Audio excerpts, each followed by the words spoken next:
Good evening, everyone. Welcome to the Necromaniacs Horror Podcast. It's Necro Thursday, probably your favorite day of the week. And I'm here with Jeff Kashid. How's it going, Jeff? Going all right, man. How you doing? I'm doing good, man. I'm a married man now, and I know. we Yeah. we had a great time at the wedding, and it was a good time seeing everyone, and yeah, just life's pretty good right now. Hell yeah. Yeah, that was almost a week ago now. Just about, and Yeah. yeah, I'm glad you're able to make it, and that was a lot of fun. Oh man, that was so much fun, and we had a great time and I think everyone agreed that might be the best food I've ever had at a wedding. Yeah, we don't play around when it comes to food, man. That's the thing. And I just wanted to make sure everyone was fed and comfortable and just to have overall just a good time. Yeah, it reminded me of like when I was on tour in Italy and you sound check and then you go out to dinner and then 3 hours later you're still at dinner. It kind of reminded me of that. Like it was just next course, next course. There, I'm like, Jesus Christ, it's like almost 9 o'clock and I'm still eating. Yeah, yeah, it was, It- and I'm glad that people were able to take stuff home with them too. I saw at the end of the night they were giving away like full loaves of bread and stuff like that too. yeah, yeah, God, I know.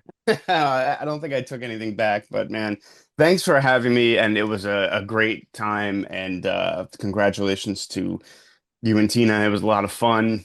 And yeah, man, that was fucking awesome. What a cool ceremony too. Real small scale kind of thing.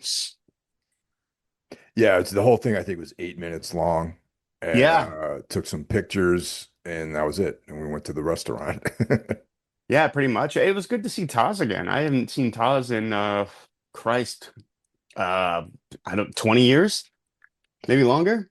Yeah, I see him a little more frequently because I go up to visit those guys every now and then, and yeah, it's for you. Yeah, definitely. You probably haven't seen him in like 20 years. Yeah, I mean, I didn't even know who it was at first. And Randy's like, "Hey, you know who that is?" I couldn't believe it. And we sat next to each other during dinner and we had a really good time just eating and laughing and man, that was so much fun. It's been a while since I've been to a wedding. The thing is, it's like I feel like I didn't get a chance to spend time with everyone. You know what I mean? It's like there's all these people there, family, and like my mom was there, and it was like very like I had to make my rounds, but like I didn't really get a chance to hang with anyone too long. That was the only thing that was kind of a drag. That kind of happens all the time. I mean, having been married before myself, that was the situation with me as well. You're just sort of in a whirlwind, and you get to like see people for like a couple minutes here and there, and you just don't really get to spend time with any one group of people. You're just sort of going and going. You're introducing people all the time, which, by the way, you introduced me to one of your friends, and it was real funny. I don't know if you remember that. What do you mean? What did I do? Well, you were like, "Oh, hey, this is Randy. Randy, I was in a band with Randy, and he was in cable. We used to do a podcast." And you're like, "Yeah, this is Jeff." And over here we go. I'm like, this is Paulie, Pete and his wife Marie, and this is little Paulie, little Pete. Well, it just made me laugh. But yeah, it was funny too because you're like, "Yeah, I'm not much of a talker." When you gave your speech, and I was like, "You do like three podcasts." I was kind of like, yeah, I know that was funny, right? Yeah. Yeah, I thought that was pretty funny. It was Uh, what the French refer to as irony. Yes, yes. Um, so it's been about a week. I would imagine you haven't really had much time to check anything out. No, I have actually. Oh, okay. Definitely. Yeah, yeah. So the movies I've seen is Warfare, right? Which Ah, I know you and Jackie have both recommended this movie highly to me, and I finally got a chance to see it, and it was fucking intense, man. hell yeah. I saw that in the theater actually too. Intense is how I would describe it. It Absolutely. it felt real. Like it felt like I was watching like found footage or something that was on like a body cam or something, you know what I mean? Yeah, and it's different kind of war movie because it's very like the first 20 minutes you're just getting like random conversation, people sort of milling around, not doing anything. And then after that 20-minute mark, the film just completely explodes. Yeah, it was quite an experience, and I was kind of shaken up at the end too a little bit, you know. Yeah, I mean, it was unexpectedly like I expected it to be good. Alex Garland's name, it w will always bring me in, but like that affected me for a while afterwards, and I can't wait to see it again. I'm sure it'll be just as good at home. Yeah. I unfortunately I did not get a chance to see it in the theater. I saw it on streaming. Like I rented it a couple nights ago. Yeah, so Ah, I saw uh, Ash, which did not live up to my expectations. is that the movie with the dude from fuck, I can't remember his name from Aaron, Breaking Bad though, right? Yeah, yeah, Aaron Paul. Aaron Paul. Yeah. He was in it. Uh, that Flying Lotus guy, I guess, is the director. Yes, he directed one of the segments of one of the VHS films, which I'm sure we covered. We've done all Yeah, those movies. yeah. Yeah. And isn't he like a rapper or something too? He's something, the merch company I used to work for, he was a client. Oh, cool. Yeah. Yeah, I remember we had his like amps stashed at our space, and I had to go somewhere to drop off merch for him a few times. I don't really know much about his music though. Ash fell short. I had really high hopes for it because it looked very much like the kind of thing I'd be into. I had Hmm. like based on the trailer, it looked a little bit like, maybe like Event Horizon or Alien, kind of thing. And it just did not hold together very well. But we should still cover it though. It's Okay. there's pluses and minuses, and but it kind of fell short of my expectations. Right on. I remember seeing the trailer and not thinking much of it, and then the reviews came out and they were mostly positive. So Well, it piqued my interest, and you had brought it up about wanting to see it. like it looked cool, there's things about it, like there's some concepts that were cool. It was like definitely like had that kind of Lovecraftian sort of thing going on, with some of the the aliens and stuff were more like Right. Lovecraftian aliens, and yeah, I don't know. It just wasn't my cup of tea necessarily. I'm not saying it was bad, but it just fell short because I had higher expectations maybe than I should have had. Um, Musician turned director. It's something you don't hear a lot. Probably a good reason for that.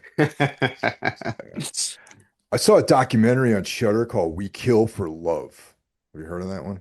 No, I haven't. I feel like I haven't opened up Shudder in a little while. It's a documentary about erotic thrillers, Hmm. dude.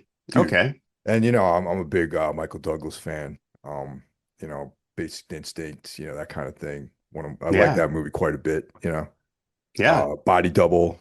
But you know what? I really don't haven't dug too deep into that genre. Apparently, there was like a 2 hour plus documentary. Man, went into all these obscure erotic thrillers.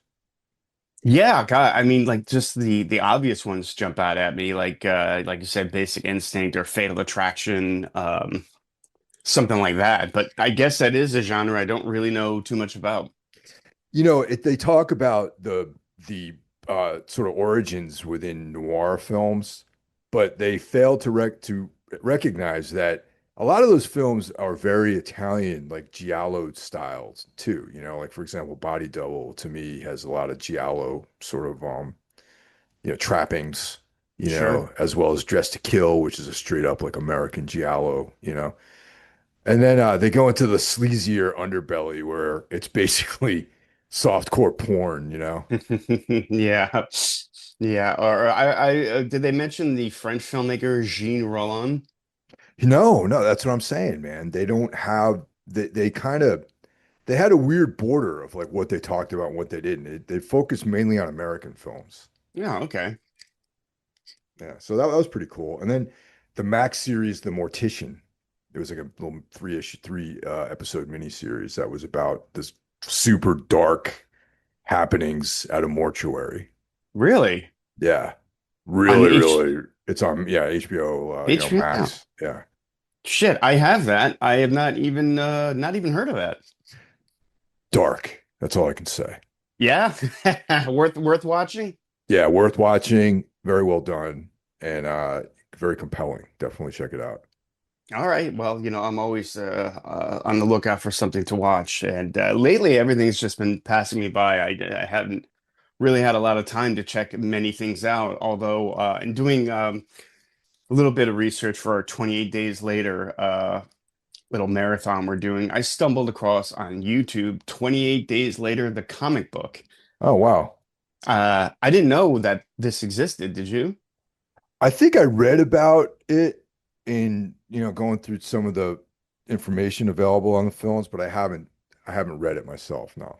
What Yeah, it about it? was I watched it on YouTube, didn't read it. It was just basically showing the comic book where someone narrated it.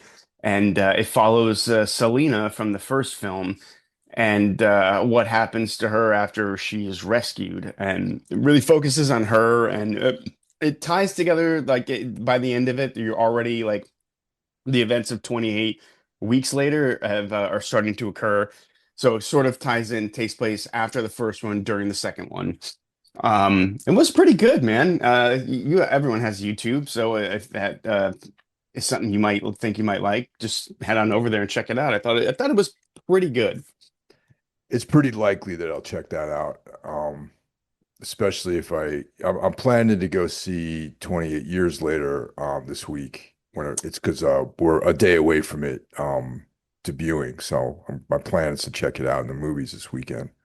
Yeah, me as well. I'd like to see that this weekend, if not maybe sometime during the week. But yeah, man, I recommend checking it out. It's about take up about 2 hours of your day. Right on, man. So anything else you've been checking out? No, man, just that and going to your wedding. Those are my big events since we last talked. I just I work and I sleep mostly trying to adjust to this new schedule, this new life I have. It's been kind of a crazy 2025 for everyone at the Necromaniacs camp, hasn't it? Yeah, it's been quite a lot this first half of the year, man. That's for Yeah. sure. But Uh, you just got married. Things are starting to take a positive turn, I think.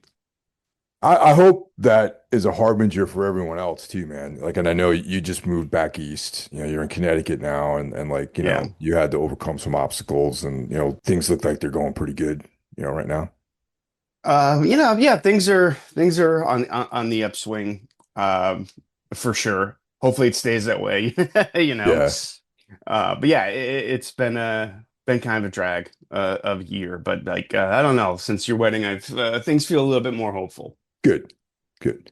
So let's run down the lads. So kicking things off, as you guys all know, that we're part of a group of content creators called the Horsemen of the Podcasting Apocalypse.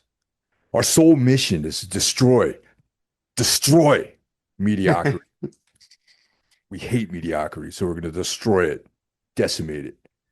Kicking things off every other Monday, we've got Horror Wolf 666 brought to you by Brandon Legion.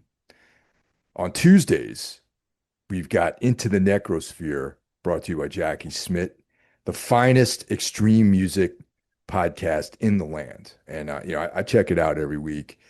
Jackie gave me a nice shout out this past week, for the wedding and all that stuff, and I appreciate that. Wednesday is we have some double shots. That's how we roll. Sometimes we got two shows a day coming out. So Wednesday is day one of double shots. We got Everything Went Black, which is my personal podcast. Last week we had Harley Flanagan on, and that was actually the third time I've interviewed him. So that was a lot of cool times with him. Nice. Uh, Iblis Manifestations come to you, of course, brought to you by Cheyenne of the great band Trivax, and definitely check out their brand new record this year. It's fantastic. Thursday is another double shot. In addition to being Necro Thursday, which is what you're listening to right now, the Necromaniacs horror podcast, it's day one of Soul Knox, where Carl Hikara brings you all things dark, esoteric, occult, macabre, that sort of stuff. Friday, we're coming at you with Spitball Media, an irreverent pop culture podcast. Saturday's a day off, so we believe in taking some time off and enjoying ourselves, and the summer's here just about, and Hmm. it's time to go outside, touch some grass. But don't worry, on Sunday, Carl Hakara comes back at you with Soul Knocks Day 2. Carl and I are doing our Darkness Weaves collaboration, where we discuss the work of Carl Edward Wagner, a weird fiction, sword and sorcery, and horror author. And right now, we're covering the final Kane novel, which is also the name Darkness Weaves. So that's Hmm. where we got the name for the show. And that's a full week of content for your ass. And definitely check it out. Yeah, man. It's almost like talking about the Horsemen could be a podcast itself at this point. I, It's I know, man.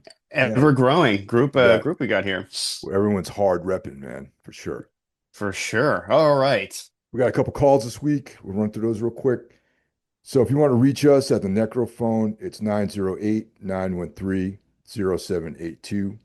First up is Mike from PA. Good morning. It's Friday the 13th, and on behalf of the McLennan Couture household here in Telford, Pennsylvania, we want to say we hope that Mike and Tina's wedding today goes fabulous, and we wish nothing but the best for the rest of your lives.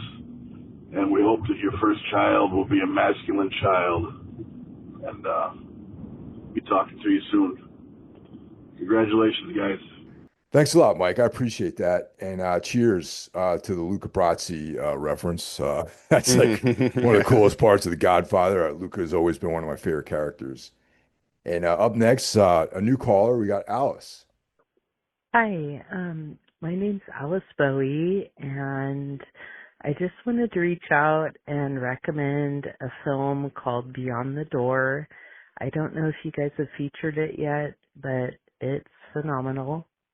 It's really bad in a really good way, and I hope you guys will just take my word for it that it's great, and you should give it a quick watch. Anyhow, I hope you will watch it and you enjoy it. Talk to you later. Bye.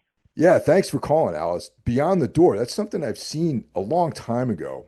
19, maybe early 70s, Italian film about a pregnant woman who gets possessed. And Hmm. it's got some, I don't know if Mario Bava made it, but I think it has something. Mario Bava, I believe, is involved somehow in this film. I'm not sure. Yeah. Alice has mentioned this film to me a few times, and I still have yet to check it out. Sounds very interesting. So keep the calls coming.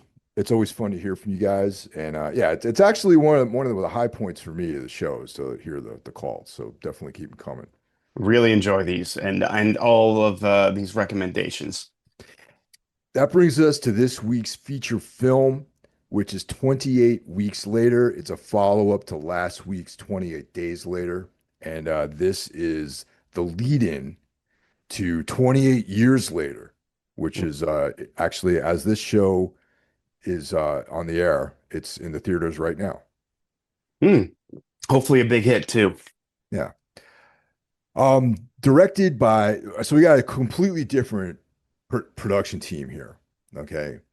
We got directed by Juan Carlos Fresnadillo, and I looked at his filmography, and I've not seen a single film that he's made. Have you? Intacto, yes, I've seen that. Okay.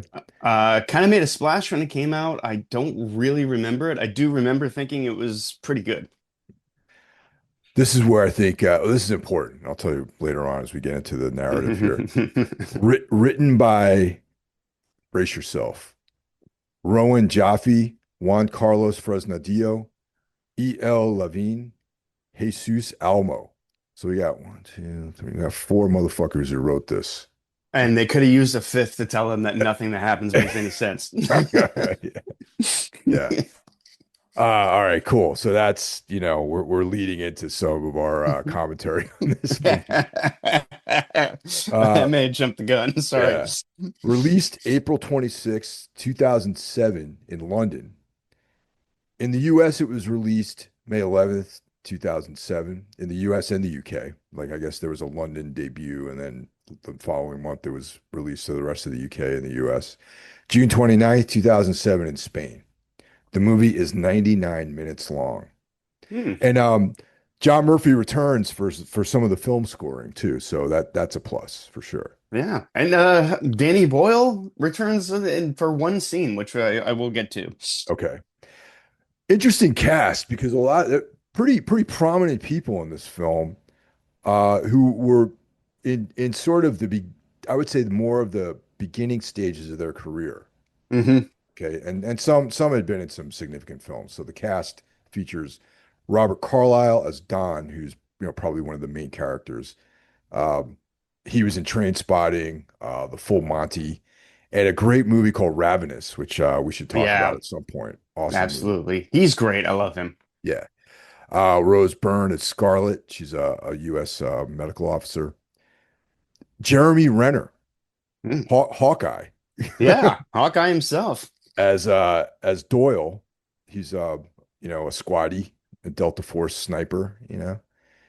Harold Perrineau as Flynn, helicopter pilot. You will know him from Oz and on the Sons of Anarchy. He plays the character Pope.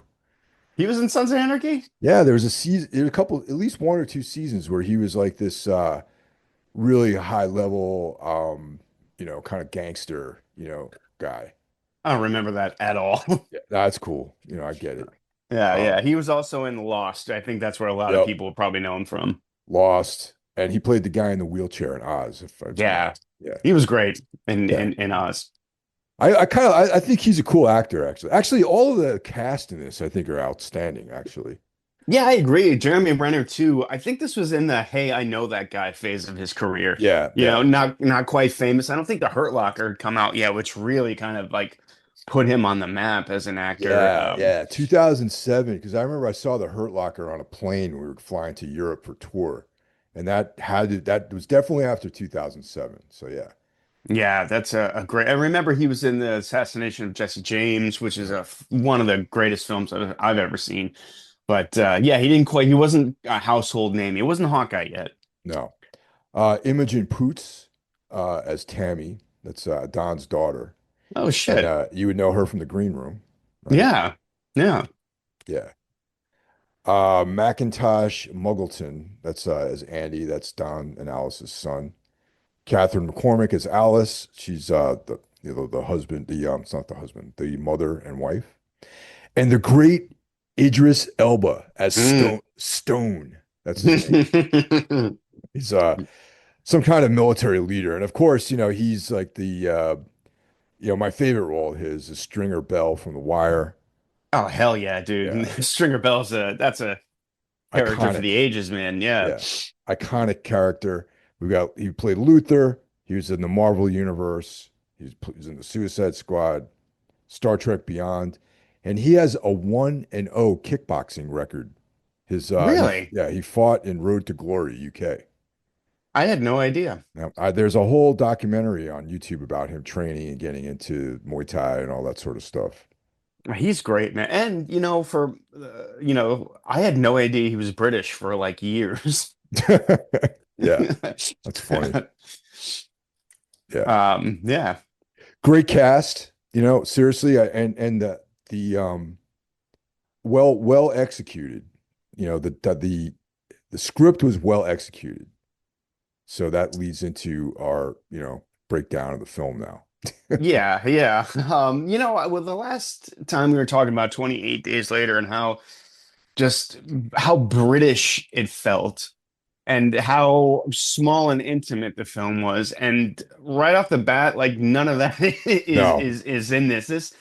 This is a bigger budget movie with bigger name actors, and it shows. It feels like a little bit more Americanized, like it is more action focused and such. Well, yeah, and I think not having Danny Boyle and Alex Garland involved in the sequel, the movie really suffered from that. I Because agree. I agree. I mean, they're credited as executive producers, which I think that's probably like, hey, you guys invented this whole story, and we need your okay to make the second one. I think that's mostly where their involvement ends. And also, I'm going to say this, and this might be jumping the gun a little bit. The 28 Days Later, the movie, the film, it really works more as a standalone movie, in my opinion. Yeah, I agree. I wasn't upset when I heard they were making a sequel, but Yeah. I really feel like, that you could just watch that one and be done. And but we'll see. Like the third one, I have Yeah. very high expectations, Oh, me but too. Me too, definitely. But the first, 28 days wraps up the story nicely, and there's really no need for a sequel. However, when this movie came out, I welcomed it. Like I was excited. I wanted to go see it because I'm like, oh yeah, 28 days later, it was great. It was like revolutionized, kind of injected new energy into the kind of quote unquote zombie movie, that sort of thing. sure, right. But this te definitely takes the sequel route of more is more. Yeah, Um, yeah. and it shows right off the bat. Although I will say this, I found this out just moments before coming to do this podcast. Danny Boyle did indeed direct this opening scene. It shows. I was gonna say the, the beginning, that opening scene is great. The opening Yeah, scene has the same energy as Days. You know what I mean? yeah, absolutely. We find Don and Alice. They're holed up in a farmhouse somewhere in the countryside with a bunch of strangers. They're people they don't really know, and they're kind of hiding out. They're fixing dinner. Looks like some sort of pasta and red wine. Yeah, and it's a really sets the tone. It gives you some information you're gonna need for the rest of the movie without rolling your eyes of this like really weird, obvious exposition. They mentioned that they hope their kids are okay. Their trip, they paid for a trip for the children. I think they were in Spain or Yeah, they're on something like that. mainland Europe, somewhere in mainland Europe. Uh, Yeah, yeah, and they're just trying to do their best. They're there's candlelight going. It's kind of interesting. You think it's like nighttime, but it's later revealed that it's the middle of the day. and there's one of the young people that's part of the group is lost, is out there in the world somewhere, and they're like, hoping that they return. Yes, grimly hoping. I think in the back of their minds, they all know that that person is not coming back, but some people are holding out hope. Yeah, so of course he does return. Yeah. Well, first, like, you get a knock on the door and it's a kid. And if anything, I think the overall theme of this movie is that kids are terrible and they ruin everything. Yeah. Um, so yeah, they let this stray kid in, and this kid attracts. I mean, that's what I gather. Like the kid attracted like the zombie horde. Yeah, because we know from the first film that they're very aware of what's going on, the zombies, and they're very reactive. Because there's Mm, that scene from the first film where Jim is they're in his house and he puts a light on and some dude jumps through the window and they're very like aware of what's going on. right. I believe they also mentioned that these things don't like to travel by day, but that sort of goes out the window in this anyway. Yeah, because it's broad daylight when this all goes down. And Right. so of course the whole countryside is filled with the infected. They converge on the farmhouse and all hell breaks loose quickly.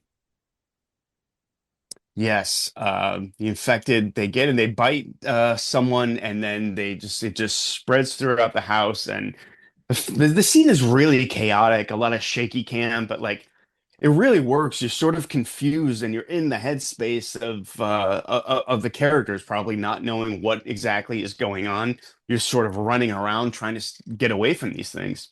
Yeah. Um, so their sanctuary is completely destroyed. Don, now this is important Mm, because he basically abandons his wife. He runs away, you know. right, yeah. They make it a point to to point this out, and it comes up again. And we're going to talk later about why I just felt this was all unnecessary. But yeah, Don, and he sees a moment to get away. His wife Alice goes back to save the kid. He says, "Hey, just fuck the kid," like, Yeah. and at that point, he can either save himself or die with Alice and the kid, and he chooses to save. himself. It's a very interesting point though, honestly. You know what I mean? It's like one of those things. It's kind of powerful, really, because you think about it. It's like, what would you do? When I first saw this film, when I was in that moment, I was like, man, I would like to believe that I would go back for my wife and the kid. I want to believe that that's how I would conduct myself, but who the hell knows, you know? Exactly. Yeah. And Don's not a bad guy. He's not this selfish like jerk or anything like that. He's just sort of reacting and like, you don't have a second to think. You're just sort of, moving and going on pure adrenaline and fear. I like to think the same thing. I would go back, probably die with my wife, but he doesn't go that route. And there's a great scene right after of him running with all the infected coming down this hill after him. It's this great like swooping shot. It shows him he's like kind of crying. That scene is completely bonkers, and there's that scene's happening, and there's the excellent score. Mm, The main theme is playing underneath it, and I remember the first time I saw this. I saw this in the theater. I was like, wow, it's on now, man. This is like awesome. I thought it was great. I felt anxious and uncomfortable and all that sort of stuff. absolutely. It's a great scene, great opening. Probably the best scene in the movie. And yeah, Yeah. same thing. I saw this in the theater on a huge screen. I also got to point out, I remember someone brought their kid to see this. Oh God, Like, that's like this kind of a kid, mistake. Yeah. yeah, and like the whole time the kid was just like screaming and shit. I'm like, oh, who takes a fucking like 6-year-old to see this? Anyway, Yeah. I guess it added to the chaos of the opening. But Don gets away. He takes a boat, and then we get a quick explanation about what has happened between this event and the 28 weeks where the film picks up. Um, right off the bat, like I gotta say, like, do you think this is what would be happening 6, 7 months after an apocalyptic breakout like this? Do you think like they would like? To me, it seems like they really jumped the gun on trying to Yeah. repopulate this this city. Well, right away, it feels like two different films, and now we know Yeah. why, because Danny Boyle directed that first scene, and now it's like this other crew is directing it. And from this point on, it feels I always beat up on the Sci-Fi Channel, but it feels like a Sci-Fi Channel like show from this point out, really, you know. A little bit, yeah. You start to feel the differences right away, right after the opening scene. Yeah, the tone and everything. It goes from being what it was to like a more typical sort of American horror movie. And it doesn't feel English anymore. It doesn't feel British No, or European at all. Like the first film, it had that feel, that vibe, you know. This feels like it could have been in a US city, you know. It didn't necessarily feel like you're in London or anything like that, you know. right, yeah, exactly. And I think 7 months after this, I mean, it shows them they're still burning bodies and things like that. Like I'm not sure they would be doing that while trying to repopulate the city, but whatever. The script is filled with like weird things like this, where like that doesn't really make sense. It's almost like they had the title, and they're like make this all fit within Yeah. 28 weeks, and Well, the thing is also is they send in the US military to deal with a UK issue. There's like some sort of NATO force, but now there's all these like kind of like jarheads wielding guns that are basically have this martial law. They're like controlling the city, you know. right. And And this is yeah. yeah. Sorry, go ahead. Yeah, so it's like it has this very draconian fascistic sort of vibe to it with like, military martial law, like they're and also one of the things they say is that the virus is contained at that point. So they think. Well, yeah, but I mean at that point it's like contained and the infected all died of starvation, which is like the big point of this thing. It's like they're not the infected eventually starve to death, you know. Right, But then again, right. the virus moves quickly through the population, so that's almost a non-issue really in some ways. Right. Yeah, the whole setup doesn't really make a ton of sense, but whatever. We do meet the core of our cast in this portion of the movie. We meet Scarlett, who is like she's some sort of medical officer. Yeah, she's like a research scientist. Like she's working on understanding the virus and, doing a lot of lab work and stuff like that. Right. We meet Don's kids. Don's son has two different color eyes, which becomes important. They are the youngest people in London, which they make a point of mentioning that. And we meet Doyle, played by Jeremy Renner, who is probably, the most likable character in the movie, I'd say. Yeah, besides the kids, you know what I mean? Yeah, definitely.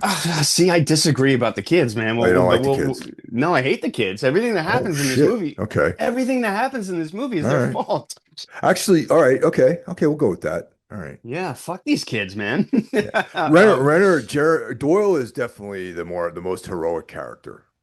for sure, yeah. Yeah, And it's not like a great role, but Jeremy Renner brings something to it. Like, you picture a different actor in this role, maybe makes different choices. Doyle is not quite as likable.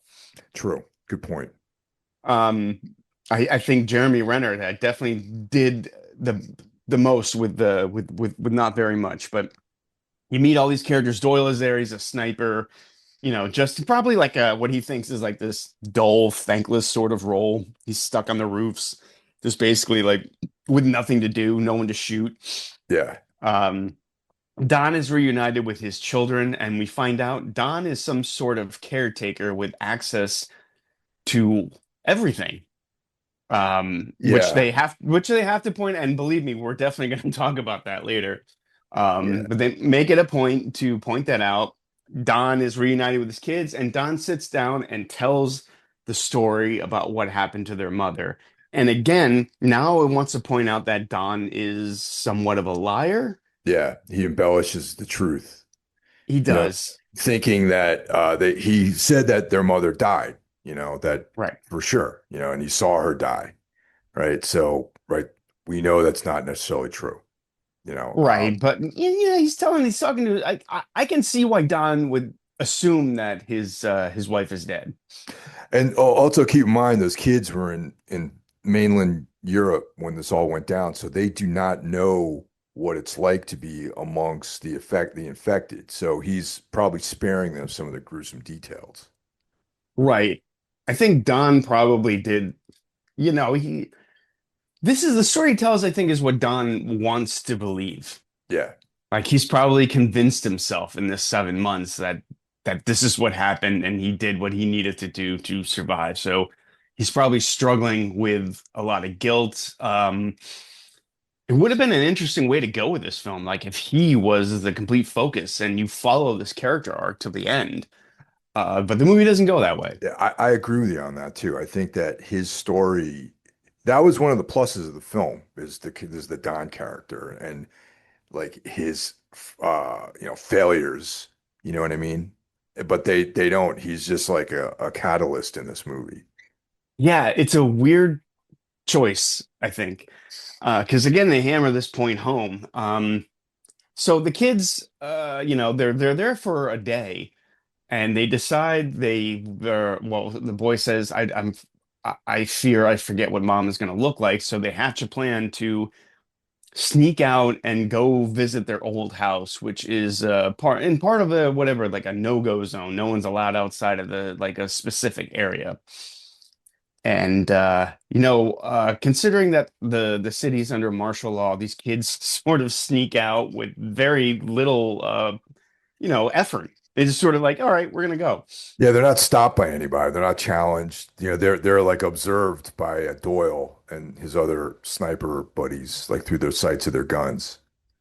Right. And maybe if they weren't children, they would have gotten shot right there. But Doyle, I guess they're establishing Doyle has got a heart, Yeah. and I he's mean, not going to shoot a kid. at the very least, they would have been like, like they would have been corralled by somebody. You know what I mean? They wouldn't have been allowed to like free reign into some, zone like that. Yeah, and they're given plenty of time to do so. Like it feels like they're probably out on their own for hours after they're spotted. I Yeah. mean, it's only like a few minutes in the film, but they cover quite a bit of ground. I just don't feel like in reality that's how that would happen at all. I think these kids would have been tackled and beaten before they Oh, they absolutely. Yeah, they would have never made it as far as they did. So that's definitely one strike right there for sure. For sure, and it shows it makes it a point like they're wandering around an empty city, which again, it's nice. It's a nice moment to see that. You see sort of like they're taking it in for the first time. Like everything is abandoned. There's dead bodies everywhere. They conveniently find keys to a scooter, so they can take it to their old house. And while going through things, they find that their mother is there and alive still. Um, wow, what a coincidence. Another strike. It's like, how the hell did this person find their way into the city that was under such an extreme lockdown? Right. And although, like, okay, so she's obviously, she can't turn into one of the infected, wouldn't she still have probably died? Been like, these things just don't live to infect. They just want to kill and destroy. So yeah, maybe like I figured she would have been like beaten to death or bled to death because of these things. Yeah, that's a good point, because yeah, like if she would have been savaged by these creatures, they would have just tore her to pieces, which actually happens later. Yeah, yeah. Yeah, so It's she wouldn't all even have made it, And secondly, that's point number one. And point number two is the city is like under martial law. You think someone could just waltz in out of nowhere and just go into their house? No, I don't think so at all. yeah. It's really really man, it's just stretches believability, and the military shows up and they grab everyone. Mm. They grab the mom. They bathe her and like strap her down and lock her in a room. And we get the officer Scarlet says she is indeed infected, but has not turned, which causes a little bit of debate between her and Stone. Stone wants to kill her immediately. Uh, Again, like I don't know. Like I feel like they definitely would want to keep her alive for some reasons, but Don is made aware that his kids have been found and his wife has been found.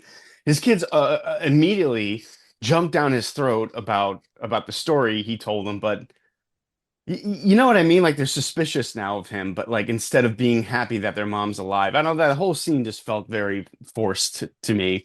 Like, Dad, you lied to us, but I don't know. I don't think that's how it would go down. Probably right. Mm. Yeah, but I don't know. Well, that again, they got to point out that Don's kind of a coward. And you yeah, think, again, this is the arc of the movie, but, a few minutes later, we find out that's not the case. yeah, yeah. So so she's some sort of carrier. We find out, by observing what happens. But I agree. They would have had she would have been studied. She might Yeah, she might even have been taken off site, you know what I mean, to like go to some research facility. probably. Yeah, that's what I would assume. But she's just sort of left in this room that is suspiciously not well guarded at all. Yeah, so well, Don has access to everything. However, this all right, this is the deal here. All right, Yeah, yeah, yeah. like so Don's like a facilities guy, like a facilities maintenance sort of dude. Like if makes sure the hot water's on, there's electrical, there's like the sewers are good, and all that kind of stuff. So, he would probably have his card would probably give him access to like mechanical spaces and like electrical transformer rooms and things like that. You know what I mean? But he would need to have some kind of other credential to get into the technical part of the building. You know what I mean? Like the labs. That's not Right. something he would necessarily have access to. Yet, however, his key card works on the door, and he's able to go into this secure area. Right. He's not military. No, And I really feel like there would be a hierarchy of clearance of places he can and can't go. absolutely, Uh, man.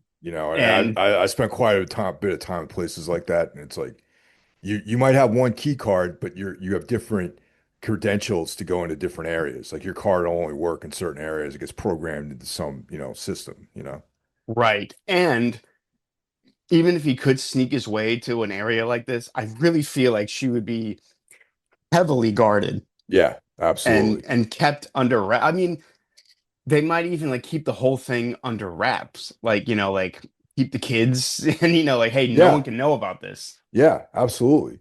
You know, And yeah, she would be under like heavily guarded, but no, no one's watching her at all. They just left her strapped to a bed, like, all right, I guess it's lunch break or something. I don't know. They're just like, yeah, like just kind of leave her. It's completely absurd.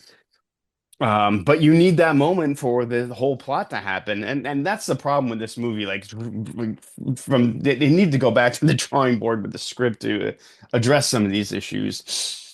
So, yeah. Now that's those are the things that piss me off about these movies. Like when they show like facilities, and how they're without doing any kind of research on what like a containment lab would look like, what kind of things you'd have to put there, and like that key card thing really bummed me out because I was like, how the fuck does this guy have access to this area, yeah, it was. We had issue with that in the first film, in the opening scene to the first film, how the animal rights activists just sort of Yeah. easily walk in, but okay, whatever. Yeah. Well, the first film was just a better movie, so we overlooked that one. But here, what we're picking because the film is starting to have a lot of logic flaws. Right. And the first film starts with them already in the building, so they Right. smartly sidestep all of that. Like, well, they just got in, and you don't need to know how. Yeah, maybe they had like some, someone on the inside help them, or that kind of thing. Right, exactly. You can put you can get from A to B to C in your mind. It doesn't need to tell you that. But here it's just completely absurd.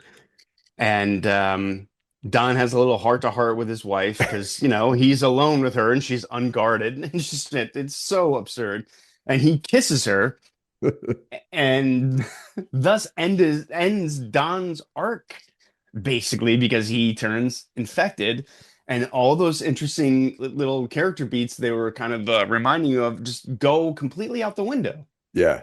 Yeah. So, we learned she's a carrier, and I found it odd that he was like, after all this stuff that happened, and his wife, obviously, there's something up with her. He's just in his mind, he's like, I think I fancy a shag, and he's like trying to make moves on with stuff. And I was like, that's kind of weird, So he's infected now. Right. And beats his wife. Him going from normal guy to infected guy, he did a good job with that. Like, it Yeah. really shows you the agony of turning into one of these things, which you had that in the first film with the character Frank. But here it's a little bit more prolonged and graphic. And again, like, he basically beats his wife to death. She dies very brutally, which is sort of a reoccurring thing we'll see in this movie. Like, these characters you think you're going to get to know and love just die brutally. And also he digs his thumbs into her eyes, Yes. similar to the way Jim killed that squatty at the end Yeah. of 28 Days Later. Yeah. Yeah. Nice little callback. Yeah. Um, but yeah, why set up Don as this sort of flawed, conflicted guy when that is never paid off? It's No. never, you think the movie, like, okay, at the end, he's going to give some grand sacrifice to make up for what he did to his wife. But we don't get there. Like, all of that just goes out the window right in that moment. And Don is just one of the many of the mindless horde. Yeah, it was real disappointing that that excellent character trajectory just got ended, you know? Yeah, like, and it makes you think, why even bother with all of that? I mean, there's just absolutely no payoff whatsoever. It was I think a pretty big flaw in the writing. I don't know. It just struck me as very odd. And this event basically springs the rest of the movie, which from here on out, it's an action movie, basically. Yeah. Yeah, it's definitely an action movie. they're trying to get out of the city at this point, and there's just a bunch of like set pieces that happen that sort of tell the story. Pretty much. And, it shows Stone. Basically, Stone sees that someone's infected, two of his guys are dead, and he just immediately says, Code Red. Yeah, Like, like, that's pretty dark, that scene though, where all hell's breaking loose. The infection is spreading.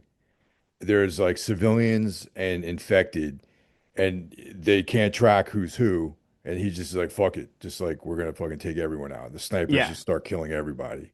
yeah, exactly. Yeah. And it's chaos. I gotta say, it's well like directed. Like the scene like really captures the chaos of everything that's going on. It's a well done scene.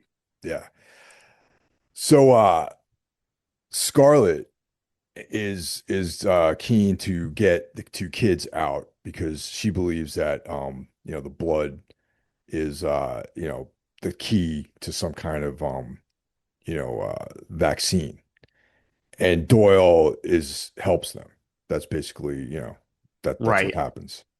Now Doyle, like, I would assume he just abandons his post because he's disgusted that he's shooting civilians. They don't really like have like a moment where where you get like a clear reason why. He just, I guess Doyle's a good guy. He's grossed out by this and he's like, Mm. fuck it, I'm out of here. Yeah, I mean, he's like just disobeys orders, and which, there's I'm assuming in the military that's frowned upon. You know? Yeah, I would imagine like he'd be considered a deserter and probably would get in a get a pretty serious slap on the wrist for that. Yeah. Mm. But Um, we need Doyle to for the rest of the plot to happen, I guess. And we find out that Doyle, all of our main characters conveniently run into each other. yeah.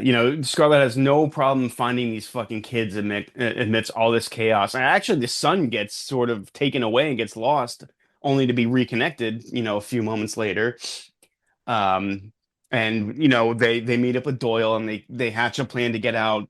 They have 4 minutes to get out because they're going to firebomb the whole city. So the military that was in place to protect everyone is now just going to say, "Fuck it, everyone's dead. We're done." Yeah, I mean, it sounds extreme, for sure. A little bit, yeah. Yeah. But then Mm. again, maybe not. There's the risk of this city being overrun by the infected and then spreading the disease like out into the rest of the country again, reinfecting everyone. And that's what I mean, where I just don't think they would be at this place 7 months later. I think they'd still be um, securing the area, maybe studying for a cure. I just don't think they'd be repopulating this Yeah, you're right. fast. Yeah, that would probably be that city would be vacant for way longer, I think. Yeah, for Yeah. sure. And ultimately, like, it's the Stone. We don't know what happens to him. He gives the order, and the city is firebombed, and we don't see Stone at all again. And turns out Code Red was completely ineffective because the zombie horde make conveniently make it out. Yeah. So okay, all that for nothing, basically. Yep. Flynn, Flynn is gonna help Doyle. They set up a meeting point, and Flynn is gonna meet them and extract them and get them to safety, which sets up another action set piece where you have a helicopter used to just chop up zombies, which probably sounded like a cool idea on paper, but like the scene was just kind of laughably bad. The CGI was not that good. Yeah, that just Um, sounds like someone had this like we got to have the helicopter in there. And yeah, and we gotta have him chop up the zombies. It'll be cool. it felt And it out of just place in the movie, honestly. it did. And again, like in the first one, like they're just using like they're just getting out of these situations on the skin of their teeth, and it's a much smaller scale. And here it's just bigger, bigger, bigger. We have a helicopter budget for a helicopter. Let's have the helicopter kill a bunch of these zombies. Whatever. It's I mean, the action is good. I mean, from this moment on, like the movie is just nonstop, just action, action, action. You don't have like really like a minute to breathe. There's not really a lot of good character moments. It just keeps going and going. We should definitely wrap up what happens to Don and his family there. Because like amidst all this chaos down in the tube station, I think in the underground, um, they happen to they run into Don. And you get the sense that Don is like stalking his kids in some way. You know what I mean? Like he somehow knows to follow them. Wasn't that the sense you got from that? Yeah, and again, that's never really explained No. at all. It's just that there Don, the father, is just kind of keeps popping up in places for for reasons I couldn't really quite understand. Like Don, as we know him, is dead, and Yeah. but I think that making it like this moment where you know, Don is the one at the end with his kids they have to kill. It's not really like a big moment or anything. She just sort of shoots her dad. Yeah. It didn't really make a ton of sense. But I mean, it's like when they outlined the story, they were like, okay, cool. Like we have to show that Andy is also a carrier or isn't someone who's going to be asymptomatic. You know what I mean? So right, how do we do that? It didn't have to be Don that bit him. You know what I mean? right, no, yeah, of course, yeah, It could it have been could have, anybody, but they right. wanted, some genius was like, oh, it would be so poetic if if his father bites him and he has to be killed by the daughter. So Yeah, I did not have the payoff I think that they were yeah, expecting. yeah, they probably wrote it up as like a powerful moment that just didn't hit with anybody. Yeah, exactly. Even like, when we like I mentioned before, people die brutally in this movie. Doyle gets a very brutal death, a heroic death, but brutal nonetheless. He sacrifices himself to push a car. I don't know why he just didn't shoot the guys with the flamethrowers, but I know, right? I mean, he's already killed other soldiers. I'm not sure why he just didn't kill these guys. He's got a gun, they got flamethrowers. Whatever. And Scarlet gets beaten to death by Don. Yeah, So that's all right. of our main characters die brutally, basically. And I mean, it's shocking and brutal and just not really given any sort of sentimental moments. Just here's this character you like, and they're dead. Yeah. And so, I mean, yeah, so like she shoots her father, um, grabs her brother, and they meet Flynn at the designated place, and Flynn takes them to somewhere, but we find out things really went amiss somehow. Yeah, so this is kind of where we it opens the door for 28 years later right here. Yeah. So we see the infected rushing through the tunnel. We have a report from a French voice requesting help, at the through the radio at the helicopter. Hmm. And we see that the infected are descending on the Paris train station, and they're at the Eiffel Tower. And so the virus has in fact spread to mainland Europe. And it's all these fucking kids' fault. Yeah, you're right. I never really thought of it that way, but you're 100% right.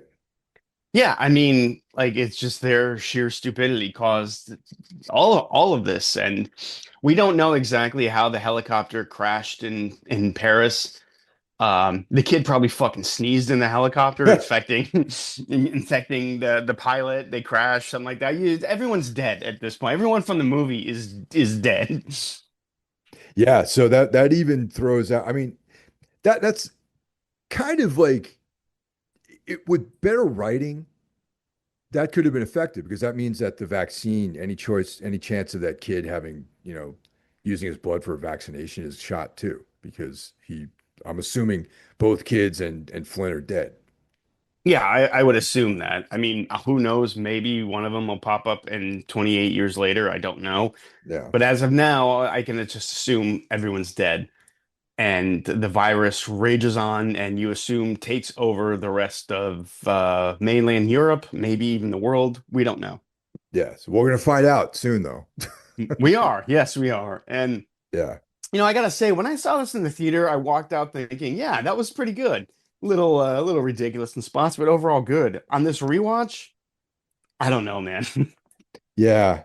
I did not like it when I first saw it. I liked the beginning scene was great, you Hmm. know, and I thought, oh wow, we're really in for a cool movie. But then, like I said, it felt like two different films, and of course, it's directed by two different groups of people, you know. Right, yeah. A little bit of research, I thought maybe the new sequel would ignore this movie, but apparently no, this movie is canon. It is the new film will definitely have this one in mind when they made it. Well, I'm not completely against that though, because No, it does, even though this movie is definitely inferior to the first, it definitely gives you the basis for what a sequel would be, you know? yeah, yeah, and I don't know, man. Where would you land with this? As I don't think it's. I think I would probably land at like a three. Like Oh, it's not terrible. It's absurd when you just stop for even a minute to think about everything that's happening. But it does serve its like the opening scene is great.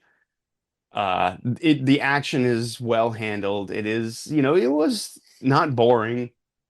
But I mean, it just everything that made the first film really good is sort of missing from this, and it's just sort of an underwhelming more is more sort of sequel. yeah. Maybe going for like the aliens to alien thing, but it's not nearly as successful, and it's just merely okay. It's not terrible. It's okay. So a three for me.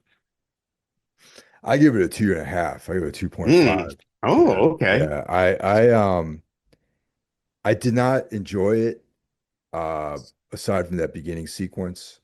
Yeah. I liked it less the second watching, you know. Yeah.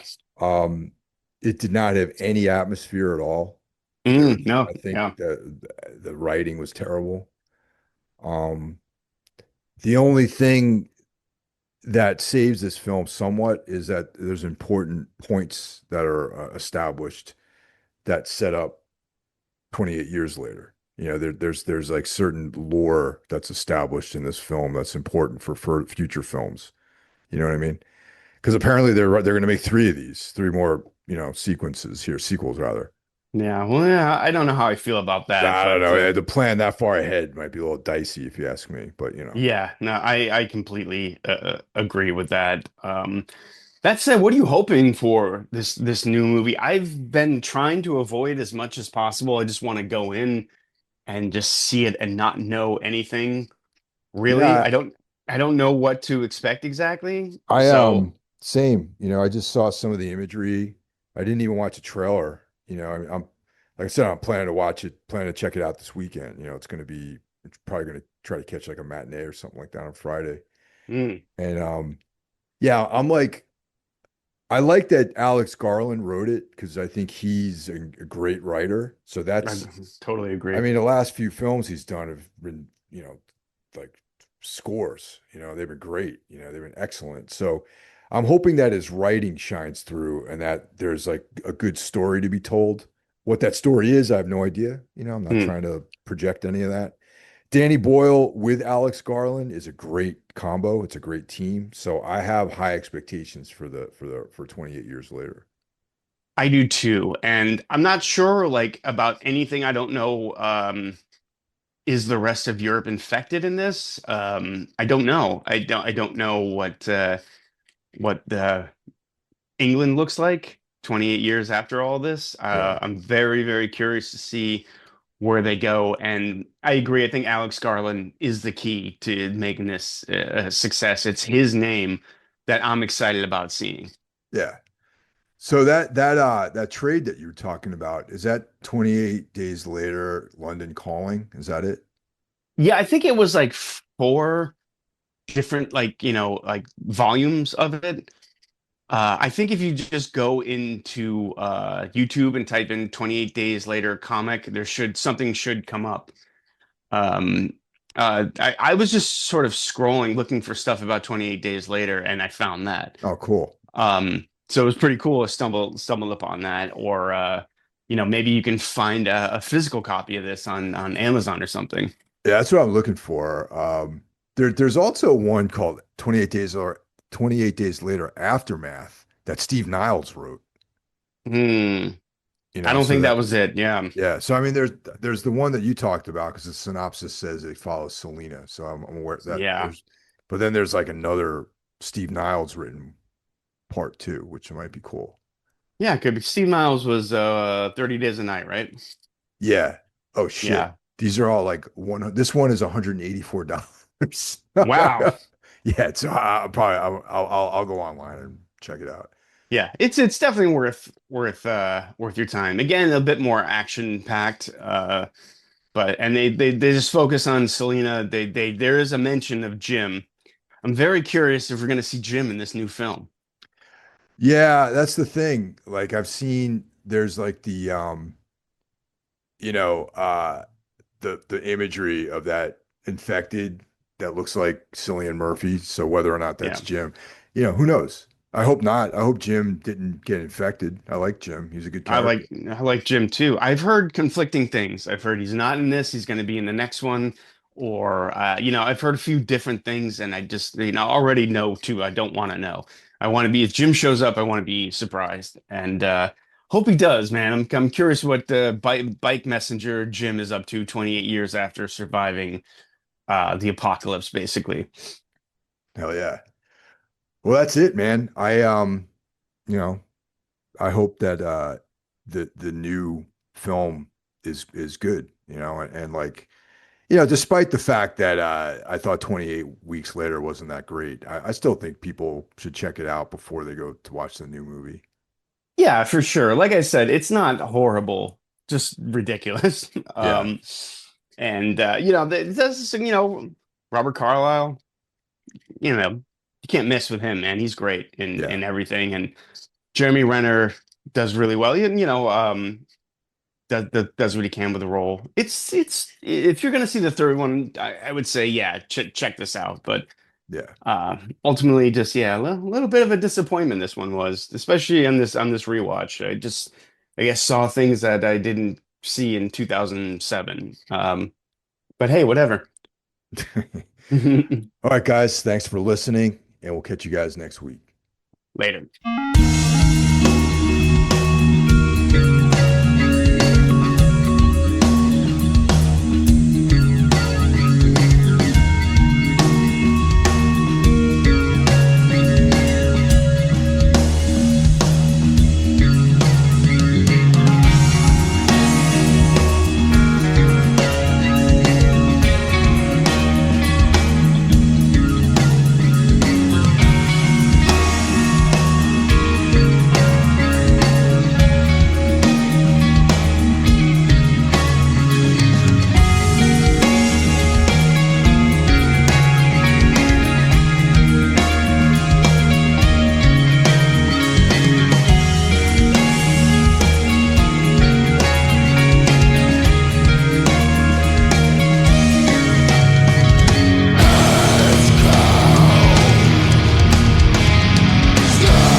Good evening, everyone.